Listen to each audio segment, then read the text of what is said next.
Welcome back to our YouTube channel engineer mind. तो पार्टी की तरह आज भी हम लोग जनरल इंजीनियरिंग का मल्टीपल चॉइस क्वेश्चंस कवर करेंगे, जो कि ऑब्जेक्टिव टाइप होगा। और जो JSSC, JE and BPSC A and UPPSC A की जो अपकमिंग एग्जामिनेशंस है, जिसमें जनरल इंजीनियरिंग पूछा जाता है, तो जितने भी जनरल इंजीनियरिंग एग्जामिनेशंस में होता है, जितने भी एग्जामिनेशंस में जनरल इंजीनियरिंग का सिलेबस पूछा जाता है, उन सब के लिए ये क्वेश्चंस इम्पोर्टेंट एंड बेनिफिशियल है।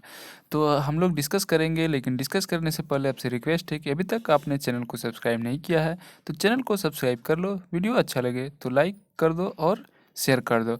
एंड इंजीनियरिंग जॉब से रिलेटेड अपडेट पाने के लिए हमारे चैनल पर बने रहो। और बहुत सारे स्टडी मटेरियल जो डिस्क्रिप्टिव टाइप है वो भी हमारे चैनल पर अवेलेबल है, तो आप जा कर के आसानी से देख सकते हो। एंड जो लोग JSSC, JE and BPSC AE and UPPSC AE का जनरल इंजीनियरिंग का सिलेबस कवर करना चाहते हैं, उन लोगों तक की इन्फॉर्मेशन शेयर कर दो कि इंजीनियर माइंड चैनल पर बिल्कुल फ्री सिलेबस कवर हो रहा है, कोई भी कॉस्ट आपको नहीं लगेगा।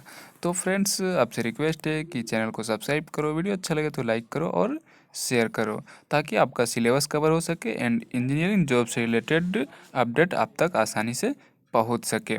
और अगर आप कन्वेंशनल टाइप्स या फिर डिस्क्रिप्टिव टाइप थ्योरेटिकल पेपर आप कवर करना चाहते हैं, तो हमारे चैनल के कंटेंट में अवेलेबल है, आप प्लेलिस्ट में जा कर के सारे वीडियो लेक्चर देख सकते हो।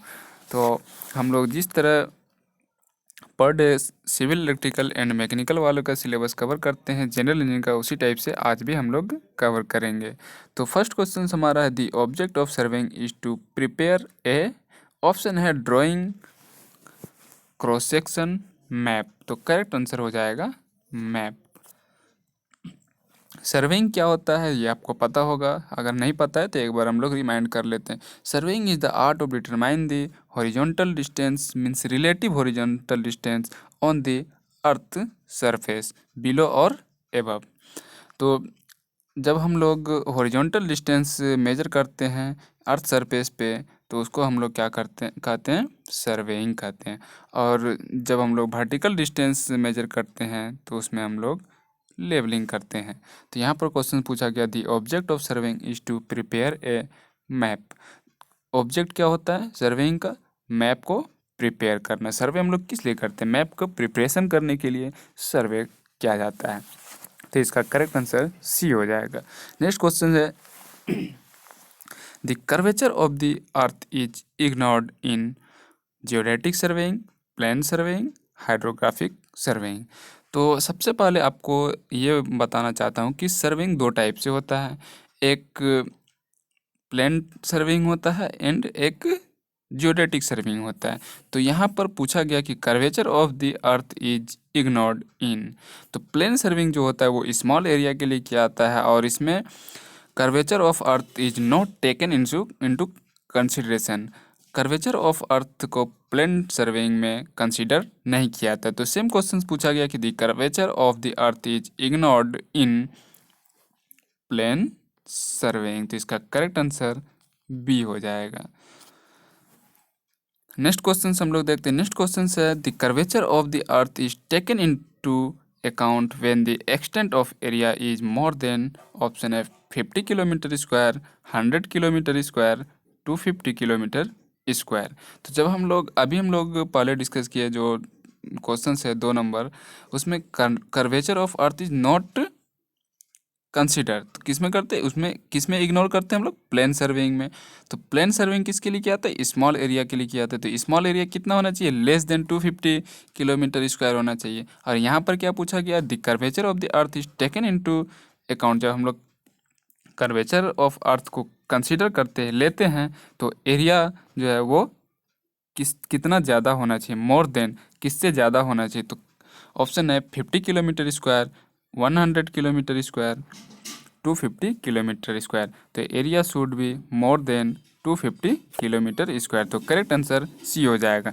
जब हम लोग curvature of earth taken into consideration करते हैं तो उसमें एरिया 250 किलोमीटर स्क्वायर से ज़्यादा होना चाहिए। और जियोडेटिक सर्वेइंग में ये हम लोग करते हैं, और जियोडेटिक सर्वेइंग लार्ज एरिया के लिए कंसिडर किया जाता है। नेक्स्ट क्वेश्चन हम लोगों का है the main principle of surveying is to work from, option है the centre to the boundary, the whole to the part to the whole. तो इसका करेक्ट आंसर है हॉल टू द पार्ट। तो correct answer B हो जाएगा। जब भी हम लोग सर्वेइंग करते हैं तो उसका मेन प्रिंसिपल क्या होता है कि पूरा एरिया को कवर करना है, तो हॉल टू द पार्ट करते हैं, पूरा एरिया को पार्ट पार्ट वाइज हम लोग करके सर्वेइंग करते हैं। तो सर्वेइंग में हम लोग क्या करते हैं, हॉरिजॉन्टल डिस्टेंस को मेजर करते हैं। ये चीज़ हमेशा याद रखना है। और इसमें बहुत सारे क्वेश्चंस ऐसा है जो कि BPSC AE and central SSC JE में पूछा गया है।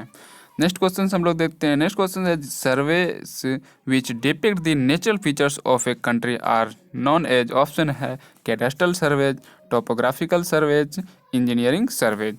तो सर्वे वैसा सर्वे जिसमें कि नेचुरल फीचर्स ऑफ कंट्री को दर्शाया जाता है, उसमें हम लोग जानते हैं कि ये नेचुरल फीचर्स के बारे में बतलाता है, तो वो सर्वे क्या कहलाता है, वो सर्वे टोपोग्राफिकल सर्वे कहलाता है। और वैसा मैप जिसमें नेचुरल फीचर्स को का फिगर बना रहता है, नेचुरल फीचर्स सारा कुछ डिटेल्स में दिया रहता है, उस मैप को हम लोग बोलते हैं टोपोग्राफिकल मैप्स। तो यहाँ पर पूछा गया surveys which depict the natural features of a country are known as topographical survey. तो टोपोग्राफिकल सर्वे क्या होता है, जिसमें नेचुरल फीचर जैसे कहीं पर रिवर है, कहीं पर माउंटेन है, कहीं पर हिली एरिया है, कहीं पर ट्रीज है, कहीं पर बहुत सारे बिल्डिंग्स है, कहीं पर विलेजेस हैं, तो उन सब के बारे में जो डिटेल्स में डिपिक्ट करता है तो उसको हम लोग क्या बोलते हैं, टोपोग्राफिकल सर्वे। तो टोपोग्राफिकल सर्वे जब भी किया आता है तो एक एक पॉइंट को कंसीडर किया आता है। जैसे अगर कहीं पर नेशनल हाईवे का कंस्ट्रक्शन हो रहा है और वहाँ पर बिल्डिंग्स है और ट्री है, रिवर है, पॉन्ड है, रिजर्वायर है और भी बहुत सारे नेचुरल फीचर्स रहते हैं, तो उन सबको क्या किया जाता है, सर्वे किया जाता है उन सब के बारे में। एंड जो मैप का प्लॉटिंग होता है उसमें भी इसको डिपिक्ट किया जाता है। तो यहाँ पर पूछा गया surveys which depict the natural features of a country are known as, option होगा टोपोग्राफिकल सर्वेज। नेक्स्ट क्वेश्चन हम लोग देखते हैं। Next question diagonal scale is used to read, option है 1 यूनिट, 2 यूनिट, 3 कंजिक्यूटिव यूनिट्स। इसका करेक्ट आंसर हो जाएगा 3 consecutive units. तो स्केल कितना टाइप का होता है, स्केल 4 टाइप का होता है, plain, diagonal, vernier and plain, diagonal, vernier and centric scale. तो इसका जो करेक्ट ऑप्शन हो जाएगा वो होगा 3 कंजिक्यूटिव यूनिट्स, क्योंकि डायगोनल स्केल में जब यूज करते हैं हम लोग तो उसमें 3 कंजिक्यूटिव यूनिट्स को रीड करने के लिए करते हैं।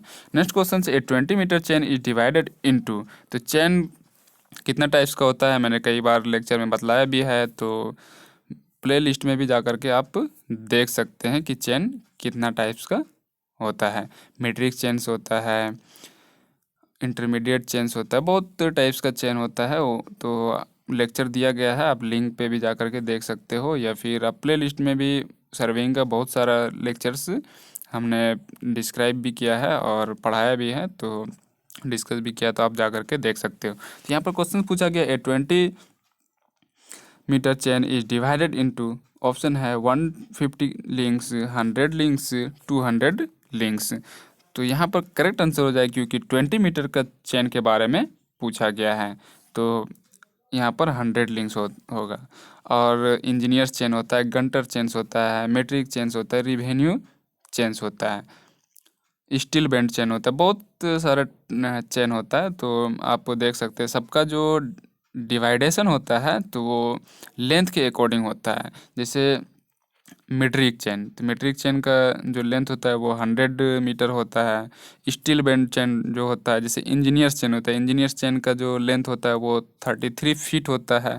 गंटर्स चेन होता है, रिवेन्यू चेन होता है, बहुत टाइप्स का चेन होता है। तो यहाँ पर क्वेश्चन पूछा गया कि 20 मीटर चेन जो होता है वो उसमें कितना लिंक में डिवाइड रहता है, तो 100 लिंक्स में डिवाइड रहता है। और 30 मीटर, नेक्स्ट क्वेश्चन इसी से रिलेटेड है, 30 मीटर चेन जो रहता है वो 150 लिंक्स में डिवाइड कर रहता है। नेक्स्ट क्वेश्चन हम लोग देखते हैं। नेक्स्ट क्वेश्चन है the length of Gunter's chain is, तो गंटर्स चेन जो होता है उसका लेंथ कितना होता है, तो हमने बतलाया अभी कि चेन जो होता है वो डिफरेंट टाइप्स होता है, जैसे metric chain, steel band chain, engineers chain, Gunter chain, revenue chain. तो यहाँ पर जो डिवाइड होता है मीन्स क्लासिफिकेशन किया जाता है चेन्स का, वो उसके लेंथ के अकॉर्डिंग किया जाता है। तो गंटर चेन्स का लेंथ के बारे में पूछा गया है कि इसका लेंथ कितना होता है, तो इसका करेक्ट आंसर होगा सी, 66 फीट। नेक्स्ट क्वेश्चन हम लोग देखते हैं। नेक्स्ट क्वेश्चन है for ranging a line the number of ranging rods required is. तो इसका करेक्ट आंसर होगा क्या? ऑप्शंस में दिया है एटलीस्ट 2, एटलीस्ट 3, एटलीस्ट 4। तो इसका करेक्ट आंसर हो जाएगा एटलीस्ट 3। रेंजिंग क्या होता है ये हमने लास्ट लेक्चर में डिस्कस भी किया है कि अगर दो हम लोगों को विजिबल पॉइंट है और उन दोनों के बीच में कोई अगर इंटरमीडिएट स्टेशन हम लोगों को इस्टेब्लिश करना रहता है, तो इस प्रोसेस को हम लोग क्या कहते हैं? रेंजिंग कहते हैं। तो यहाँ पर पूछा गया है for a ranging line the number of ranging rods, तो एटलीस्ट 3 होना चाहिए, क्योंकि अभी हमने बतलाया कि जो इनिशियल स्टेशन, जो स्टार्टिंग स्टेशन है, यहाँ पर तो रहेगा ही एक जो रोड होगा, यहाँ पर इसको फिक्स करेंगे। फिर दूसरा जहाँ से जहाँ तक करना है, तो ये डायरेक्ट रेंजिंग के बारे में बतला रहे हैं। तो रेंजिंग दो टाइप का होता है, एक डायरेक्ट होता है, एक इनडायरेक्ट। तो इनडायरेक्ट को रेसिप्रोकल रेंजिंग भी हम लोग बोलते हैं। तो फर्स्ट स्टेशन ए पे एंड स्टेशन बी पे, इसके बाद हम लोग को रेंजिंग करना है। तो रेंजिंग मीन्स इंटरमीडिएट स्टेशन का जो इस्टेब्लिशमेंट करते हैं उसी को हम लोग बोलते हैं रेंजिंग। तो ए बी सी, तो 3 रोड का एटलीस्ट ज़रूरत होता है। वैसे आपको जितना करना चाहे तो वो कर सकते हैं इंटरमीडिएट में, लेकिन 2 स्टेशन फिक्स होना चाहिए कि ए और बी ये फिक्स स्टेशन है, उनके बीच में हम लोग कितना भी स्टेशन, न्यू स्टेशन को इस्टेब्लिश कर सकते हैं। तो मिनिमम आपको 3, एटलीस्ट 3 रेंजिंग रोड चाहिए। तो इसका करेक्ट ऑप्शन जो हो जाएगा वो बी हो जाएगा। नेक्स्ट क्वेश्चन हम लोग देखते हैं। Next question, the difference between the arc length and chord length for a distance of 18.2 kilometre is only. तो इसका करेक्ट आंसर क्या होगा? 10 सेंटीमीटर। ऑप्शंस में दिया हुआ है 5 सेंटीमीटर, 10 सेंटीमीटर एंड 15 सेंटीमीटर। तो ये याद रखने वाला क्वेश्चन है और ये क्वेश्चन इम्पोर्टेंट है। तो 10 सेंटीमीटर इसका करेक्ट आंसर हो जाएगा। नेक्स्ट क्वेश्चन हम लोग देखते हैं। Compensating error is proportional to, option है L root L L square. तो इसका करेक्ट आंसर जो होगा वो कंपनसेटिंग एरर के बारे में पूछा गया। तो कंपनसेटिंग एरर का जो प्रोपोर्शनल में होता है वो रूट एल होगा। तो 12 का करेक्ट आंसर बी हो जाएगा। नेक्स्ट क्वेश्चन हम लोग देखते हैं। नेक्स्ट क्वेश्चन है if theta be the angle of slope and L the sloping distance, slope correction is given by. तो इसका जो करेक्ट ऑप्शन होगा वो होगा L into 1 minus cos theta. ये फॉर्मूला होता है, इस फॉर्मूला को आपको याद रखना है। तो इसका करेक्ट आंसर बी हो जाएगा। नेक्स्ट क्वेश्चन हम लोग देखते हैं। if L be the sloping distance and S the difference of level between two end points, slope correction is given by।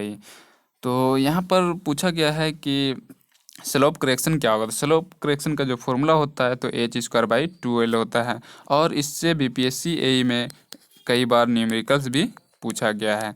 Value दिया रहेगा आपका और आपको स्लोप करेक्शन निकालना है। ये दोनों क्वेश्चंस 13 और 14 जो है ये वीवीआई क्वेश्चंस है और बीपीएससी एई में और एसएससी जेई में कई बार पूछा भी गया है।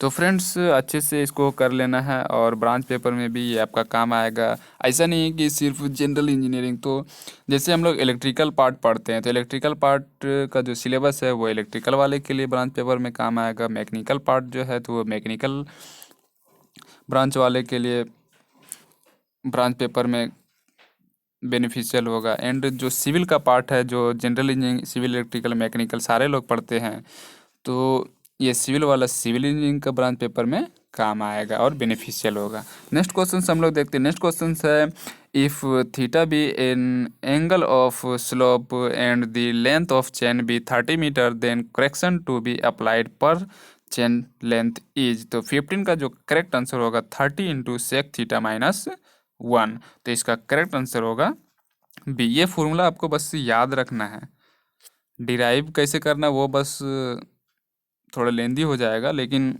जो इसका फॉर्मूला है वो आपको याद रखना है। क्वेश्चन में पूछा गया if theta be an angle of slope and the length of chain be 30 metre, then correction to be applied पर चेन लेंथ इज तो 30 into sec theta minus 1 metre. अगर 20 मीटर के लिए पूछ देगा 20 कर देना है, 10 मीटर के लिए पूछेगा तो 10 कर देना है, बस और कुछ नहीं करना है, बस माइंड अप्लाई करना है। नेक्स्ट क्वेश्चन हम लोग देखते हैं। One link means the distance from centre to centre of middle ring, centre to centre of inner rings, centre to centre of outer rings. तो एक लिंक्स का जो डिस्टेंस होता है वो क्या होता है? तो centre to centre of middle rings होता है। जैसे यहाँ से चेन में जो रहता है तो यहाँ से यहाँ तक का जो डिस्टेंस रहता है इसी को कंसीडर किया जाता है। तो एक लिंक में जो होगा तो वो centre to centre of middle rings होगा, तो इसका करेक्ट आंसर ए हो जाएगा। नेक्स्ट क्वेश्चन हम लोग देखते हैं। नेक्स्ट क्वेश्चन है the end link is considered, option है including the length of the handle, excluding the length of the handle, from the centre of the handle, the walking step of a man is considered. Sorry 17 question हम लोग कर रहे हैं।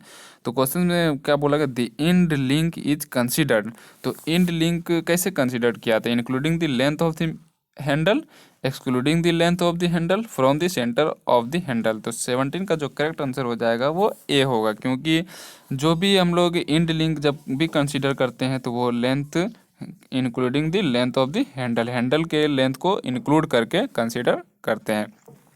Next question and last one question है the walking step of a man is considered equal to. तो इसका correct answer हो जाएगा ए 80 सेंटीमीटर।